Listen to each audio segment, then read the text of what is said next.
गुरुदेव। साप्ताहिक सत्संग। परम पूज्य स्वामी जी महाराज की असीम अनुकंपा और आप सभी का प्यार दुलार। यह साप्ताहिक सत्संग जो प्रत्येक सोमवार के दिन प्रकाशित किया जाता है, हमारा मात्र इतना उद्देश्य होता है कि हम संत महापुरुषों की वाणी को जो लिपिबद्ध तरीके से हमारे बीच मौजूद है, उसे मात्र अपनी आवाज़ दे करके आपके सम्मुख प्रस्तुत किया जाए, जिससे आप लाभान्वित हो सके।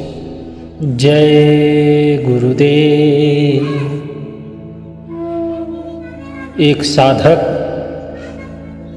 अपने गुरु से यह अरदास करता है कि हे मालिक, अगर तू मुझ पर मेहरबान है तो सारी दुनिया मेहरबान है। तेरी खुशी में मुझे सारा संसार खुश नजर आता है।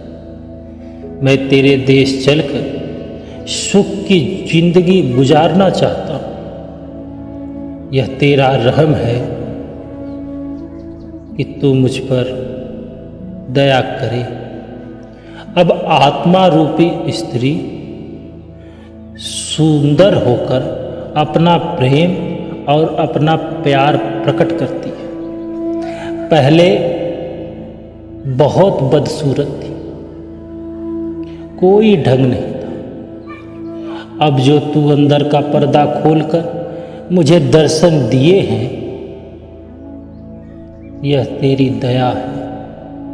अगर यह गंवार बदसूरत होते हुए भी अंदर जाए तो परम पिता परमात्मा इसे सुंदर बना देता है। परमार्थ बड़ी गहरी चीज होती है। इसमें अगर नेकी करे तो जवान पर न लाए। अगर जवान पर आई तो उसकी कौड़ी भर कीमत नहीं मानी जा सकती। हम नेकी करें, दान पुण्य करें, मतलब यह सब कुछ करें और फिर भी यह कहें कि मैंने कुछ नहीं। कई लोग दान पुण्य करते हैं, मगर जब तक वे अपना गुणगान नहीं कर लेते, 2, 4, 10 लोगों को बता नहीं देते, उनका खाना ही नहीं हजम होता। जब वे कहते हैं कि हमने यह किया, हमने वह किया, तो उनके अंदर अहंकार आ जाता है। कबीर साहब जी ने लिखा कि किया कराया सब गया, जब आया अहंकार। जब अहंकार इंसान के अंदर आ जाता है, उसके अच्छे से अच्छे किए गए कर्मों को वह निष्फल कर दिया करता है। यह तो इसी तरह है जैसे कि पुलवा बनाकर ऊपर से उसमें एक मुट्ठी राख डाल दी जाए, क्या कुछ भी नहीं रहा।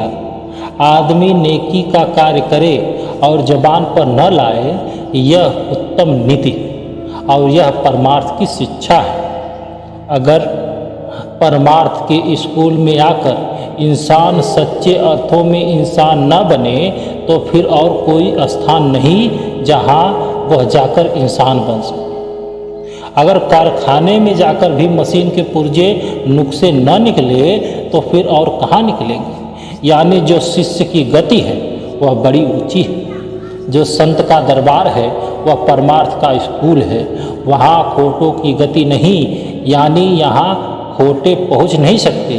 अगर पहुँच भी जाए तो निकाल दिए जाते। वहाँ लिहाज नहीं।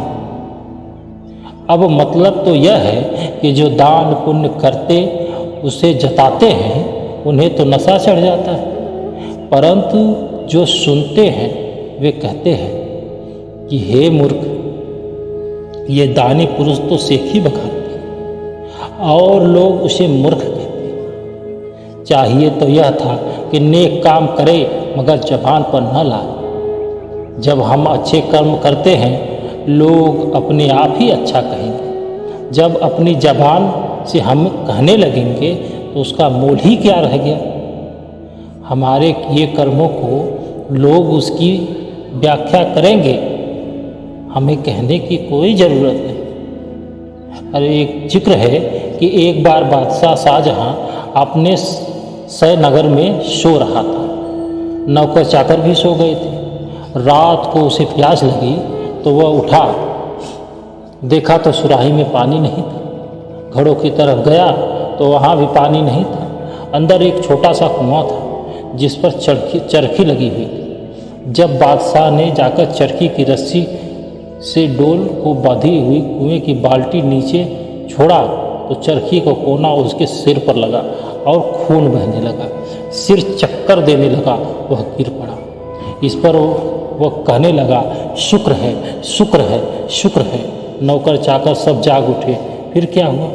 देखा कि बादशाह को चोट लगी है और वह परमात्मा का शुक्रिया कर रहे हैं। उस समय यह कह रहा था कि मैं किसी लायक भी नहीं था।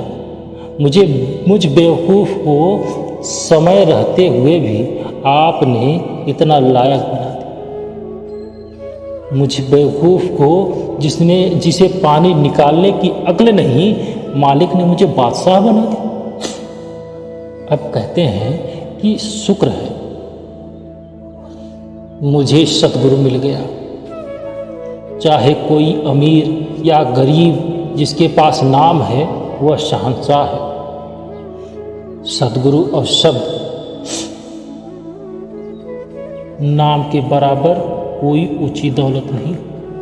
जिस दौलत को हमारे साथ जाना है, अगर वह हासिल नहीं किया तो फिर हासिल क्या किया?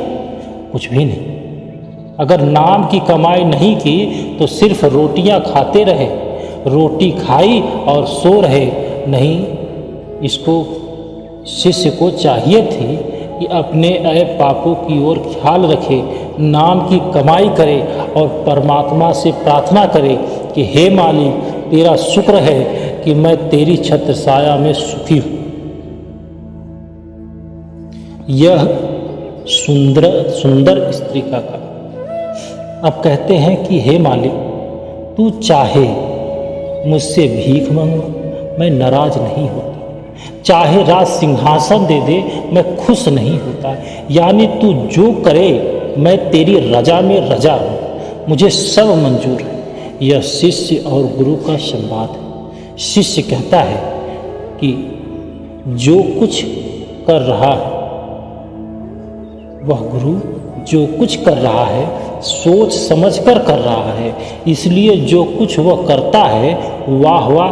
फिर सतगुरु चाहे खास खोदने का हुक्म दे दे, वह परम पद है। जो सुंदर स्त्री कहती है कि हे मालिक, चाहे उदास रह, चाहे भीख मंगवा, चाहे सिंहासन पर बैठा, मगर मुझे अपने भाड़े में रख, अपने पास रख, मैं तेरी रजा में राजी रहूं। इसके विपरीत जो बदसूरत स्त्री होती है, अवगुणी स्त्री होती है, वह उसके रजा में नहीं रह सकती। रेगिस्तान जिसे थल कहते हैं, उस जगह को कहते हैं जहाँ पानी के लिए लोग प्यासे रहते हैं। कई लोग वहाँ मर भी जाते हैं। अब वो कहते हैं कि हे मालिक, चाहे तू मुझे रेगिस्तान में रख, चाहे कमल में रख जो हर वक्त पानी में रहता है। तू चाहे मुझे ज़मीन पर रख, चाहे आसमान पर रख, चाहे कांटों में रख, चाहे फूलों और बगीचों में रख, चाहे समुद्र में रख, चाहे धरती पर रख, मुझे सब मंजूर है। शिष्य को चाहिए था यह कि मुझे कांटों में क्यों बिठाया, यह शिष्य को नहीं चाहिए। फूल बगीचों में क्यों नहीं बिठाया, यह भी कहना नहीं चाहिए। उसे चाहिए था कि हमेशा हर अवस्था में सतगुरु के रजा में रहे। यहाँ आकाश में कमल का भाव आंतरिक रूहानी मंडलों से। अब कहते हैं कि हमें मालिक के रजा में रहना चाहिए।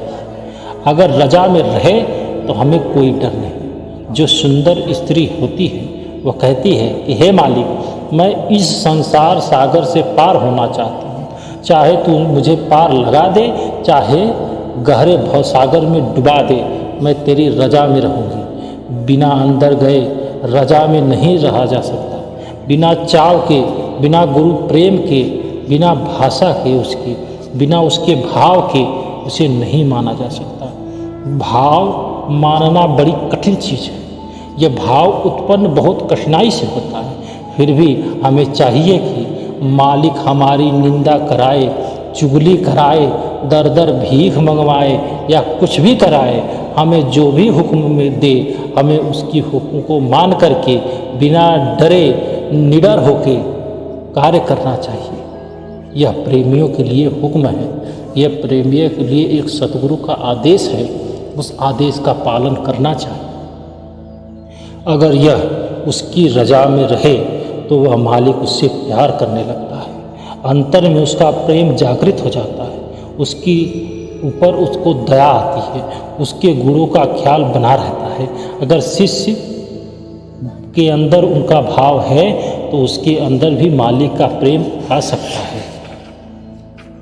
इसका क्या अर्थ कहेंगे? कहते हैं कि चाहे तू मुझे जन्म मरण में डाल दे, चाहे नरकों में डाल दे, चाहे योनियों में भेज दे, लेकिन अपने भाव में रख, अपने पास में रख। तू अगम है, अतोल है, अडोल है, और क्या कहूँ मैं तेरे गुरु को क्या बखान करूँ, किस तरह तेरी महिमा का बखान करूँ। तू बेशुमार है, बेअंत है।